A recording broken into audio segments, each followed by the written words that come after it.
भोजपुरी समाज तो कैसन मानी रहो लोग दोस्तों, हो जाइए तैयार एक बहुत ही बड़ा धमाका करने के लिए फिर से, क्योंकि आ रहा है दबंग स्टार खेसारी लाल यादव का एक बहुत ही बढ़िया देवी सॉन्ग जिसका नाम है मुखिया बना दी देवी माई। जी हाँ दोस्तों, आप लोग को बता दें कि यह सॉन्ग बहुत ही वायरल होगा क्योंकि यह सारे गामा भोजपुरी चैनल से आ रहा है। दोस्तों सुपरस्टार खेसारी लाल यादव का यह गाना कल शाम को 4 बजे हम लोगों के बीच में आएगा।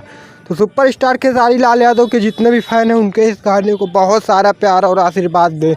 दोस्तों सुपरस्टार खेसारी लाल यादव का एक से बढ़कर एक देवी सॉन्ग आ रहे हैं और मार्केट में काफ़ी धूम मचा रहे हैं। तो सुपरस्टार खेसारी लाल यादव के आप लोग इस गाने को भी बहुत सारा प्यार और आशीर्वाद दें ताकि यह गाना भी मार्केट में ट्रेंडिंग पर आए। दोस्तों सुपरस्टार खेसारी लाल यादव जितने भी गाने आते हैं अक्सर ट्रेंडिंग पर ही रहते हैं, तो आप लोग इस गाने को बहुत सारा प्यार दीजिए। सुपरस्टार खेसारी लाल यादव जितने फ़ैन हैं खेसारी लाल यादव के गाने के साथ साथ हमारे इस छोटे से चैनल को सब्सक्राइब कर लें, क्योंकि हम अपने ही चैनल पर सुपरस्टार खेसारी लाल यादव की सबसे पहले ट्रेंडिंग न्यूज़ आपको देते हैं। मिलते हैं नेक्स्ट वीडियो में, तब तक के लिए जय हिंद, जय भारत, जय भोजपुरी समाज।